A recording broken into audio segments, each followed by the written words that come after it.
An ancient word, Genesis, chapter 6 through 9, selections. Now the earth was corrupt in God's sight, and God said to Noah, I have determined to make an end of all flesh, for the earth is filled with violence because of them. Now I am going to destroy them along with the earth. Make yourself an ark of cypress wood. For my part, I am going to bring a flood of waters on the earth. Everything that is on the earth shall die. But I will establish my covenant with you, and you shall come into the ark, you, your sons, your wife, and your sons' wives with you. And you shall bring 2 of every kind of living thing into the ark, to keep them alive with you. They shall be male and female. Also take with you every kind of food and store it up, and it shall serve as food for you and for them. Noah did all that God commanded him. In the 600th year of Noah's life, in the 2nd month, on the 17th day of the month, on that day all the fountains of the great deep burst forth, and the windows of the heavens were opened, and the waters swelled on the earth for 150 days. In the 601st year, in the 1st month, on the 1st day of the month, the waters were dried up from the earth, and Noah removed the covering of the ark and looked and saw that the face of the ground was drying. In the 2nd month, on the 27th day of the month, the earth was dry. Then Noah said to Noah, Go out of the ark, you and your wife and your sons' wives with you. Bring out with you every living thing that is with you, so that they may abound on the earth and be fruitful and multiply on the earth. Then God said to Noah and to those with him, As for me, I am establishing my covenant with you and your descendants after you, and every living creature that is with you. Never again shall there be a flood to destroy the earth. This is a sign of the covenant for all future generations. I have set my bow in the clouds, and it shall be a sign of the covenant between me and the earth. Here on just the reading, contemporary word. From the Bless the Space Between Us, John Donahue. You have traveled too fast over false ground. Now your soul has come to take you back. Take refuge in your senses. Open up to all the small miracles you rushed through. Become inclined to watch the day of rain when it falls slow and free. Imitate the habit of twilight, taking time to open the well of color that fostered the brightness of day. Draw alongside the silence of stone until its calmness can claim you.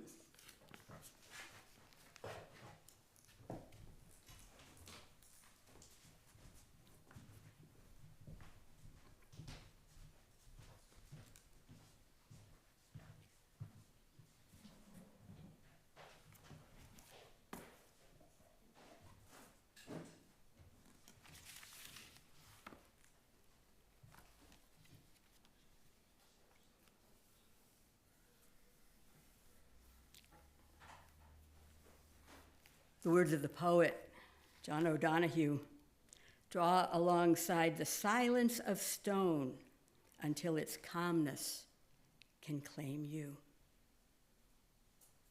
You know, I wonder whether Noah and his family, even the animals, on their many days on the ark, wondering even where the ground was, took refuge in their senses. Whether they witnessed the way of rain, not just endured it. Whether they enjoyed the colors of twilight. If they could allow themselves to be claimed by calm. Here in our little ark, that's kind of our question for ourselves today. can we allow ourselves to be claimed by calm? Now, there are so many layers in this story of Noah. If we take this ancient story as we've just heard it, with our contemporary ears, it says, now the earth was corrupt in God's sight. The earth was filled with violence because of them, thoughts altogether evil all the time. Talking here about humanity. This word corrupt caught me this week. I hear it in other parts of my life as well, so it caught me. And corruption and evil, they're kind of coming together here. When we think about Noah's Ark, corruption may not be the first thing we think of. When we think of Noah's Ark, we tend to think about the flood and the animals and the people on the ark who saved the animals. And that image, that metaphor, is such a positive one for us. But for today, let's linger here with this word corrupt, shachath in the Hebrew. And it can also mean destroyed or ruined. And what is corrupted or ruined is the creation we heard about last week when God said, let there be light and let there be dry earth and let there be animals and plants and people.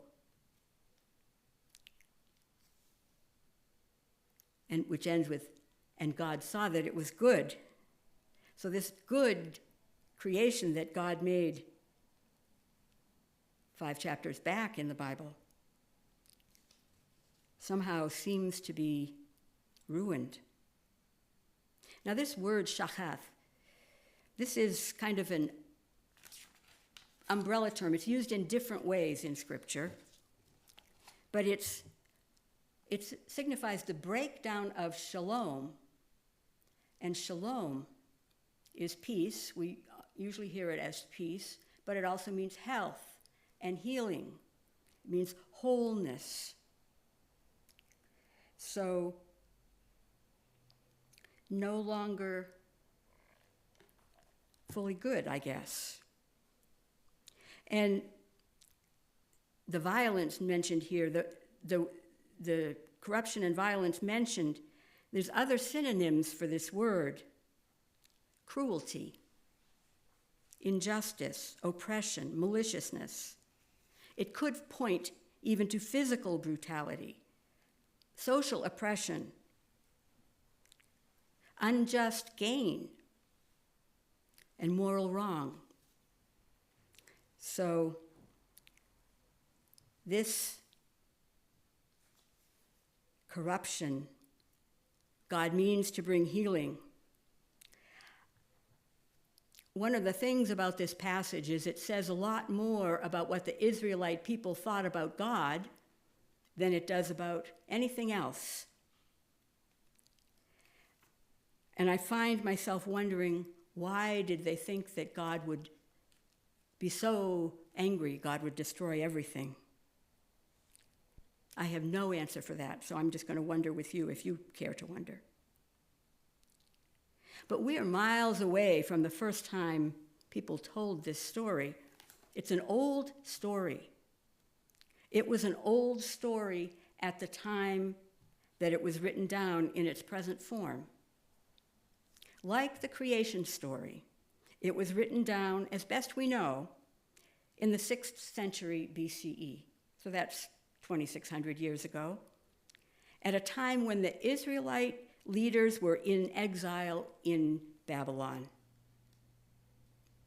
They had rebelled against their overlords, Babylon, and Babylon said, that's enough of that, and destroyed their city and took them away. No, they left the ordinary working people. This was the leaders who were there, including the scribes, the very few people who knew how to read and write. They were trying to remember who they were. And they took all the stories that they had, and they tried to put them together from the very beginning They started with creation. Now there are a few other events, and now they're telling the flood story, all from the point of view of their current circumstances. Now, this story of the flood was known in various versions around the whole region. And scholars think that it was originally based on an actual event. There was a great cataclysmic flood in southern Mesopotamia around 2800 BCE. So that's almost 5,000 years ago now. And we know about that flood because of geological record. And this was the Israelite telling of a legend that persisted, and with their own explanation of why it all happened.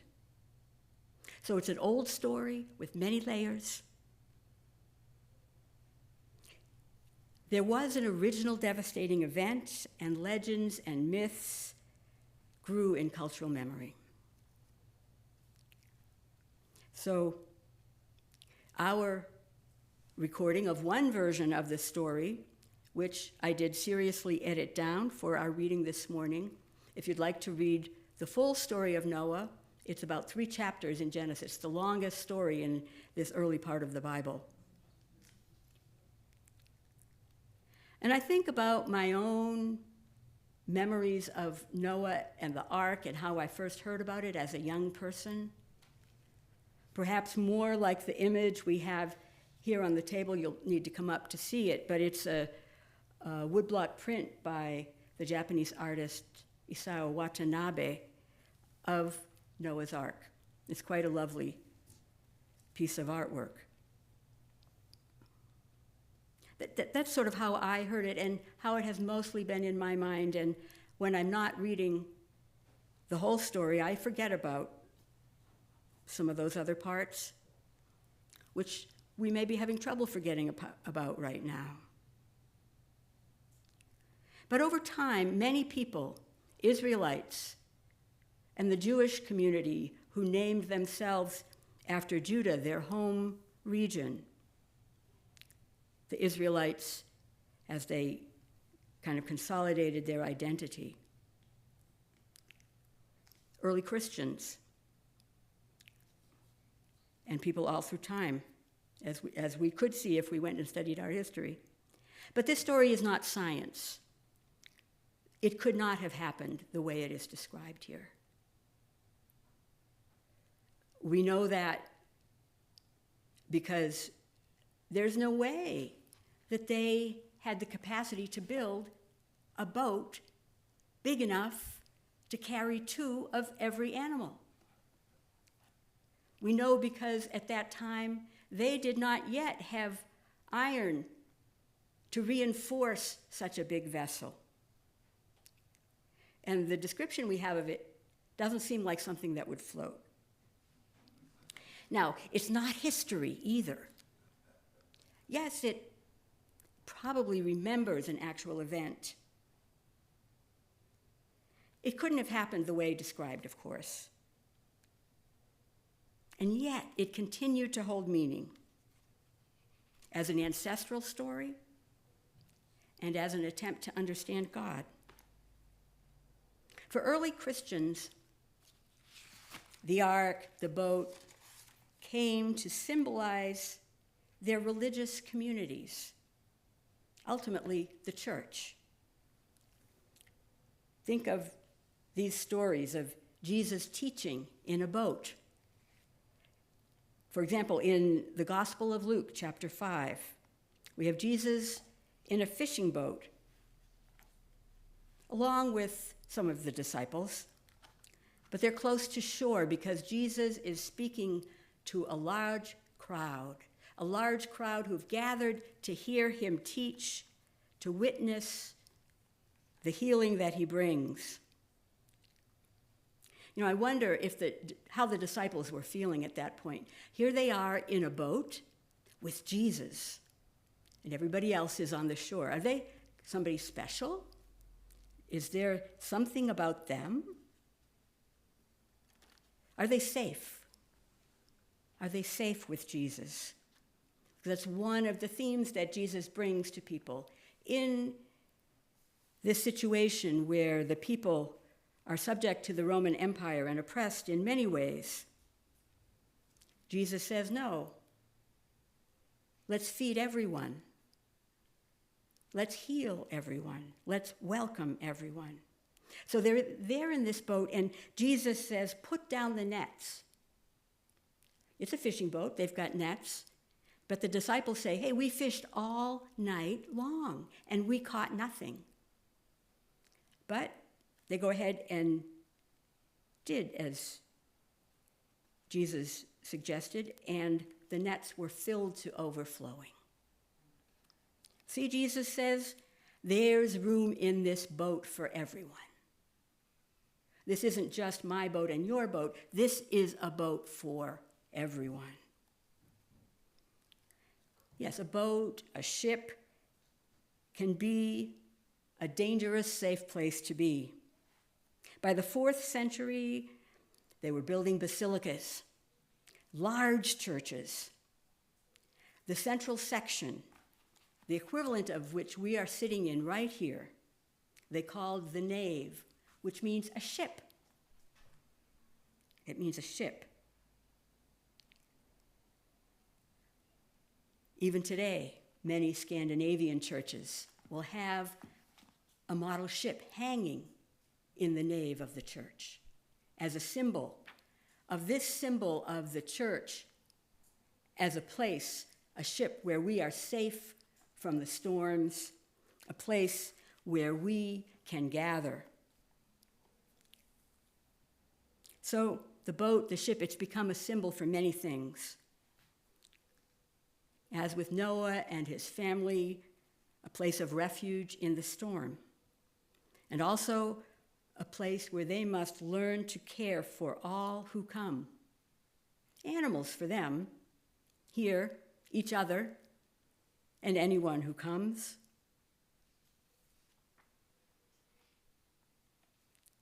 With the scribes, they were writing this story in exile, and she said, our stories will serve as the ark.